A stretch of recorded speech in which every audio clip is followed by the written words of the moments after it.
Hi, everyone.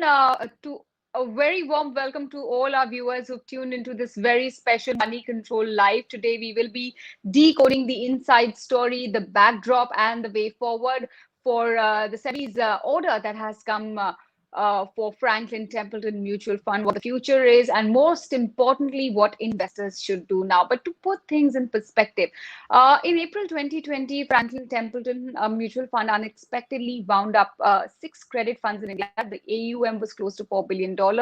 And we all know what essentially followed. But flash forward to yesterday, SEBI barred Franklin Templeton Mutual Fund from launching any new debt schemes for 2 years after a probe into its sudden closure of six credit funds last year. In a statement, SEBI said the fund houses had high exposure to illiquid securities across several schemes. It failed to conduct adequate due diligence, and it did not ensure critical investment parameters to analyze before individual issuers were in place. But also, it was asked to refund investment management and advisory fees of more than 512 crores. This is with interest, and this amount will be used to repay unit holders. It also said the fund house did not take any concrete steps to mitigate the risks of concentrations, downgrades, and liquidity issues of the securities in its portfolio. Money Control was the first one to break these details well ahead of time. In fact, back in Feb 2021. I have the author of that report joining us today on this live conversation, Mr. Manoj Nagpal, to help us break down the real gist of SEBI order, what happens next if Franklin wants to challenge it in SAT, and more importantly, what should investors do? Manoj, great to have you aboard. And through this live conversation, we'll be taking several viewer queries and questions and concerns as well. But before we do that, just want to understand what is your reading of the things. It's almost as if you completely predicted how things are and what SEBI is going to say. Yeah, so before we go into the nitty-gritties of the order, the main thing we need to understand is what is the core objective or what is the message that SEBI is trying to give in these orders also. So as I see it, the first order is of around 100 pages and the next order is around 45 pages. So we have almost 145 pages of views of SEBI on how they are looking at the current unfolding situation of the six winding up of the schemes of Franklin Templeton. But there are two core messages that SEBI is trying to give here to both investors and also to the asset management companies. The first and most important message that SEBI is giving in these orders is that the investor interest has to be protected at all points of time, and that is the most paramounting driving factor for mutual funds. So remember that that's the first message coming from these orders, is that investor interest is paramount and SEBI is taking it very, very seriously. The second important message that is coming out in this, two orders that SEBI has released yesterday, is that what SEBI is saying, that the fiduciary responsibility that is cast on a mutual fund, whenever you are managing other people's money, there is significant fiduciary responsibility. Globally, this is the most important thing, and India also has been trying to focus on the fiduciary responsibility. But this is a landmark judgment for the first time in the mutual fund industry, where SEBI has now taken it to the next level, where they are putting a significant monetary penalty on an asset management company, pinning them on the investment processes, pinning them on this fiduciary responsibility. So those are the two key messages that investors should take away from this. Right, but what happens next? Because everybody on the street, whether they are market participants or investors of, who are essentially starting out, they have a lot of concerns about what happens next, what happens to them, because 512 crore rupees is what SEBI says is investors. But if this order is challenged at SAT, will they have to wait for longer? Well, so this is a common question that a lot of investors are asking from yesterday when the two orders have been released. If Franklin Templeton challenges this order, and most probably they will, and that's the law of the land, that if an order is passed against a person, they have the complete right to challenge it in the Securities Appellate Tribunal. And if they are not satisfied with that, they can further take it to court. So that's a process that in the Indian legislation allows, and Franklin Templeton has all the right to challenge these orders, and they will challenge the orders. However, we need to understand the process. There are three parallel tracks working out here now. The first track which I think the Supreme Court and SEBI has done very, very wisely, is that they have completely ring fenced the monetization of the portfolios. So monetization of portfolios and return of money to investors is completely ring fenced, and that process is being done by SBI funds. So it is a completely independent body appointed by the Supreme Court which is doing that. So they have taken care of the first part, that investors' money should be returned to them as expeditiously as possible at a fair market value, and to be done by a completely third party. So Franklin Templeton has no control over those funds. They are only kind of helping or supporting that process. But even if they don't support that process, in because of these orders, investors interests are fully protected. So that's track number one of giving back the money to investors, which irrespective of the fact whether Templeton challenges the order or accepts these SEBI orders, is not impacted. So investors are at peace that the monetization of the portfolio is continuing. The second track is this current track of the two SEBI orders, which will be challenged, which will go into SAT. And as I said, it's a landmark judgment. This does not have any kind of precedence earlier. So it could turn out into a long run affair. But that does not impact the investors. That only impacts the investors in terms whether Franklin Templeton is penalized and fined, and those 512 crores are returned to the schemes or not. And the third part is the winding down judgment, which is still awaited in the Supreme Court. That Hmm. will happen, the hearing will happen in the second fortnight of July. That is around July 20th or so. We expect the hearing in the Supreme Court. And that is a third process, whether the process of winding was correct or not. So these are three parallel tracks. And I said the first track of the monetization remains intact, and the other two tracks are ongoing and will continue for some time. One of the other non-investor related questions that have been sort of surfacing on our Twitter feed is the fact that if Franklin Templeton appeals against this, can they get away with it? Do they have a chance or a case for that? Well, see, the way we need to understand is that this process that currently SEBI has followed is that first there is an independent forensic audit which was done on Franklin Templeton, which was done by Choksi and Choksi. This complete audit report, though, is only available currently with Franklin Templeton, the Supreme Court, and SEBI, but Franklin Templeton was given enough opportunities to respond to the findings of this audit report, and this audit report highlighted some lapses and some procedural flaws, some investment guidelines which were not followed in this, by Franklin Templeton. And Franklin Templeton has responded to this, report, and also to the show cause notice. So clearly, there has been a fair amount of process that has gone behind it. Franklin Templeton obviously is the aggrieved party because they feel that, and they have stated so, that they do not agree with the findings of the regulator, that is Yeah. Securities Exchange Board of India. So they have been very vehement, and that is the right to object to that. But the core of the matter remains that SEBI has done a thorough audit of that. Hmm. In fact, one of the points that if you read in the order is that Franklin Templeton has actually lawyered themselves up completely, and they have also highlighted a point that these circulars that SEBI claim that Franklin Templeton has violated are not circulars; they are advisory in nature. So they have gone to the extent of calling SEBI circulars as advisory and not really circulars or regulations. Hmm. This really, obviously this means that Franklin Templeton is going to pursue this very, very vigorously, and it will go to Securities Appellate Tribunal. But however, we feel that there has been a fair amount of process followed. There have been independent parties involved, and as I said, we believe it's a landmark judgment. This is a signal to Hmm. the mutual fund industry that please buckle up and follow up and keep investor interest at heart. So, what happens to the side pockets created by these closed Franklin Templeton schemes? Because one of our viewer questions that I'm seeing is that no one is talking about realization or resolution of those. Yeah. This is a very important question. Most of the people forget about this, and this is a very important question raised. There are two parts there are basically the portfolio you can divide into three parts. Hmm. One part which has been monetized by SBI funds. The second part is the segregated or the side pocketed portfolio. And the third part is there are certain securities which have been written down, and there are legal proceedings that Franklin Templeton has initiated against those securities, and they want to claim it back. So the first part is very clear that SBI funds is liquidating the bulk of the portfolio.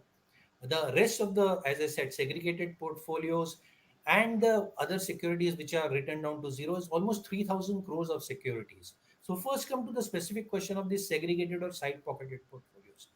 So the side pocketed portfolios primarily consist of two securities, that is Vodafone and Yes Bank perpetual bonds. Now the Yes Bank perpetual bonds, the matter is in court. However, the RBI has already given its indication, and Yes Bank has written down those securities completely. So there is hardly any probability of recovery of those, though the proceedings are ongoing and we will wait for the court judgment. But from the face of Hmm. it, it does not look that that can be recovered. The From Vodafone a security, Sure, go ahead. yeah, the Vodafone securities that are there, which is around 1,200 odd crores. That is a call option that is with the Hmm. fund house Franklin Templeton in September 2021. I'm sure they will exercise this. And given the background and the past track record, Vodafone has been making this payments. So this is very high probability of recovering that 1,000 crores. And the rest of the securities which are marked on to zero, actually Franklin Templeton needs to come and update investors. What is the status of all the legal proceedings? Those are around 2,000 crores odd.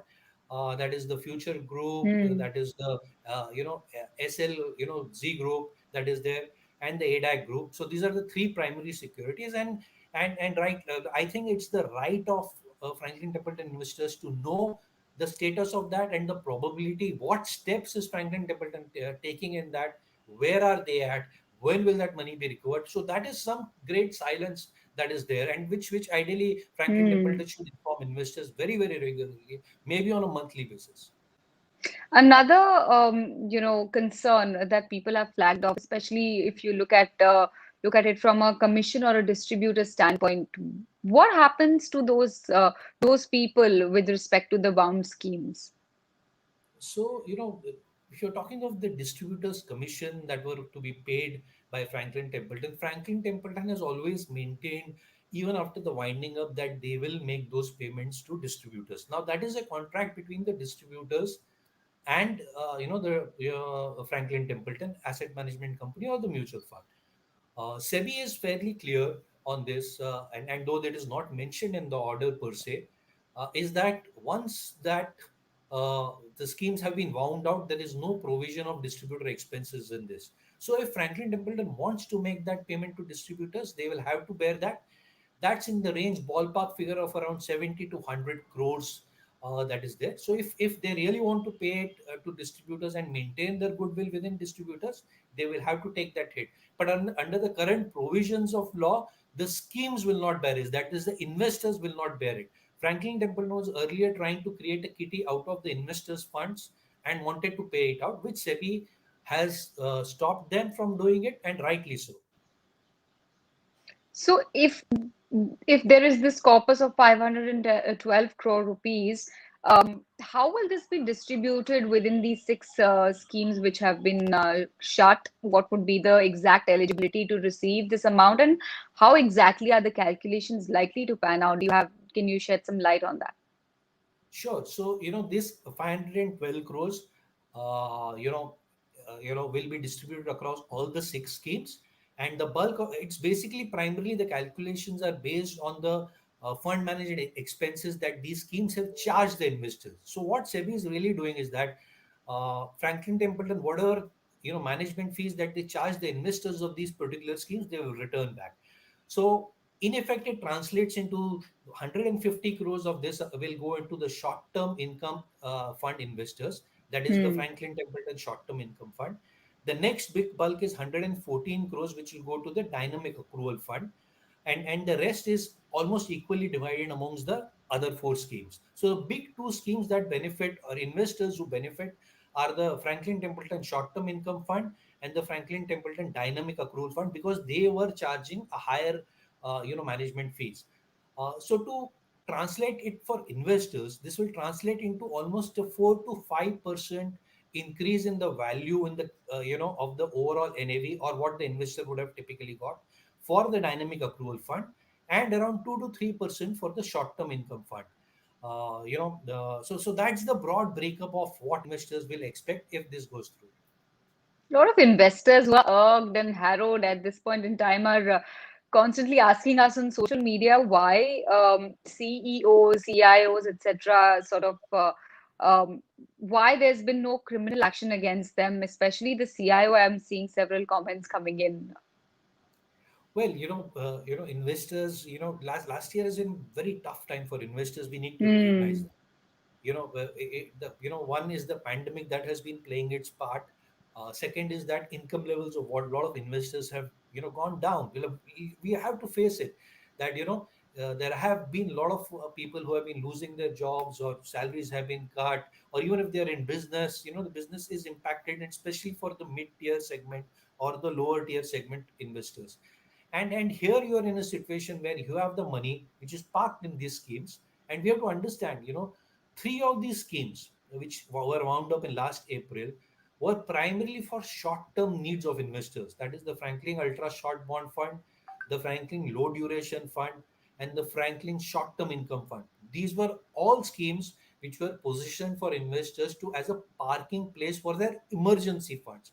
And now just understand, when the emergency of pandemic broke out, investors were not able to access these funds, and they were told that you have to first agree to, that you will follow this voting up process, you will, then only we will start liquidating that portfolio.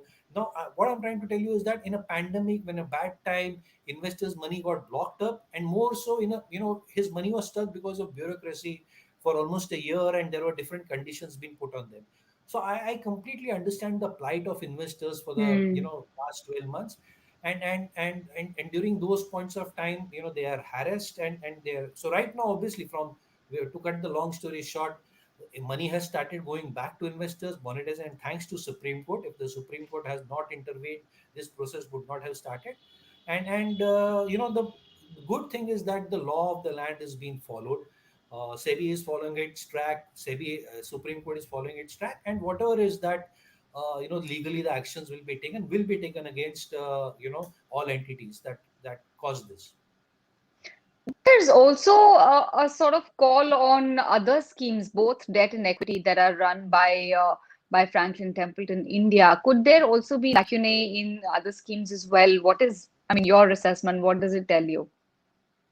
Yeah, see, we have to realize that Franklin Templeton is one of the first mutual funds that came into the country. They are a pioneer in a lot of aspects in India. They Hmm. started their operations way back around 25 years back in India, and they have really set some good standards in the industry, Indian industry. Whether it is the SIPs, they were the first proponent of SIPs in a time when nobody looked at SIPs in India. If you Yeah. remember, they started out with reaching out to the common man and trying to make it a really retail product. And they have always been, most of the times, especially in the equity schemes, being true to label in terms of the way they manage these schemes. However, the current episode, and I think, though Franklin Templeton denies any culpability, in spite of the SEBI order, they deny any culpability. But there has been some lapses. Now the SEBI order states that, and that creates a doubt in the minds of investors. This entire image of Franklin Templeton in India, which was supposed to be, better than others in terms of compliance, is this really panic spreading across? I personally think that that should not be the case. Hmm. This is a particular set of lacunae that was observed in a particular six schemes which are managed by the same people, and there was Hmm. some oversight or trading on the gray line, or as SEBI says, there have been violations in that. So my view is that Hmm. it's fairly a contained thing, and investors should not, try to draw inferences that the entire Franklin Templeton bucket, or the boat is a sinking boat. Franklin Templeton definitely is a very serious player in the asset management industry, and I'm sure they will take corrective action. Uh, though, despite the fact that they will challenge the order, but this will set really strong guidelines within them also to look back and set things straight.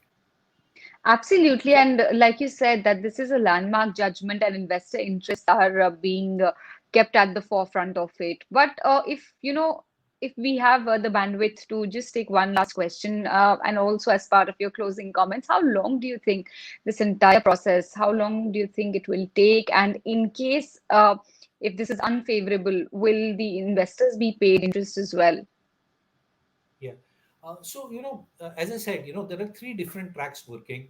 The first is the monetization of the portfolios, and that is what an investor is primarily concerned with, getting his money back at the current fair market value. I think that process is fairly underway without any hiccups. That will continue for the next 6 months, but in the next 6 months, bulk of the money should be back with the investors. So, as I said, investors should not be worried of that part. The second part of whether this, SEBI order will be challenged and how long will it take, honestly, it's anybody's guess. This should be a long drawn affair. Investors should not, believe that this will turn around quickly. But their impact on this, as I said, is only this 500 crores, and that translates into around 1% for the ultra short term bond fund investors, or 4 to 5% for the dynamic accrual bond fund investors. That's the kind of money that is on stake here for investors. But it will be a long drawn process. It will be challenge, Hmm. and you should not get worried that, in fact, this entire cleansing process, as I call it, of the legal process that the mutual fund industry will go through, this only will assure investors that the Indian mutual funds are very safe. The law of the land in it totally controls all these processes. If there is even a minor violation, and the law of the land will prevail. So I think those are very, Hmm. very important messages for investors to take back, and not and this really increases the trust of people in the mutual fund industry, that there it's a very, very well regulated industry, with the regulator keeping a hawk's eye on each of the players in the industry. And my belief is that this will just clean the industry a much better to and take it to a much better level. Yeah, and I guess the investors have to tap into the virtue of patience here as well to reap long-term gains and benefits. Right. All right, Manoj, thank you so much then for joining us, for helping our viewers and all the retail investors out there with their queries and concerns. I hope this has been helpful. And yeah, thank you so much once again for taking time out. Thank you.